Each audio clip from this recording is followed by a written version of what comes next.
everyone, thank you for choosing to watch this brief video. Many of you probably don't know me, but I am certain you will very, very soon. I promise.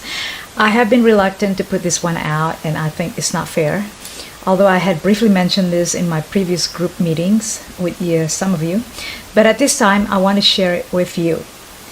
In a time of crisis, we also have the ability to make choices that will either transform for us to take action, pivot and scale, and things that we can adapt and evolve, therefore sustain to a new tomorrow in our lives. We can choose to rise up or not rise up. It is entirely up to us. It's a choice. My name is Nicky Dare. I have been corporate consultant pioneering my very first entrepreneur business when I was in my early 20s. Yeah, that was way back when. Back then in the late 80s and early 90s, I had spoken to corporate executives in managing changes within their organization, whether they are facing challenges in internal reorganization, management changes, or simply trying to improve productivity and efficiency in their internal process. They would hire me for my services in business process or engineering, management changes and change management, as I'll call it. And right from the bat, I always said, I am not your miracle worker with a magic wand to fix all of these problems, right? That you may, or your organization, your employees, your management have.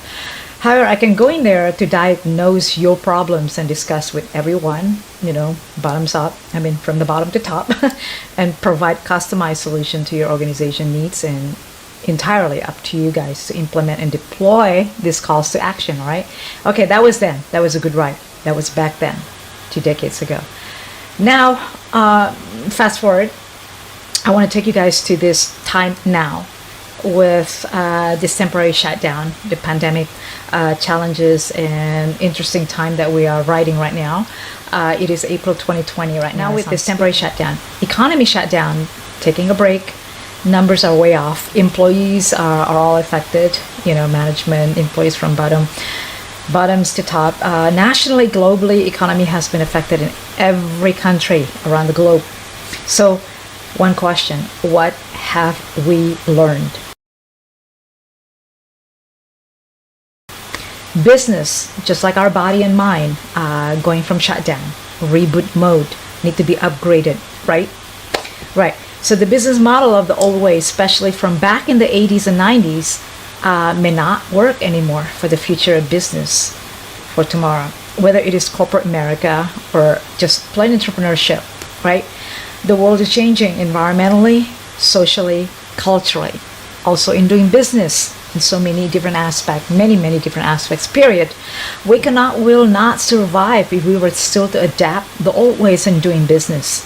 The business model and structure have to change and have the ability to adapt to the new model and transformation. Yes, transformation. I'm talking about also the power of exponential growth in technology and also the social demand, the new generation, what they need, culture, this all needs to be considered. We cannot continue to dream business the same way we have done since 2-3 decades, 1 century ago, with the new demands, right? The new demands to our next generation to come. Supply and demand, we're still on that 101. Just like our body and mind, our computer, we shut down, we reboot, as a term in technology, rip and replace, right? From time to time, it requires update. So does business. Transformation is therefore part of the vein and the lifeline to your organization's overall health. So please join the conversation with me in this topic on my next Q&A session. Hope we can cover more in details in this very important topic, business transformation. Continue this dialogue on business continuity, business continuous improvement, and sustainability with me, Nicky Dare. In the meantime, have a great day and make it a great and successful and productive day. Thank you all. Join me next time.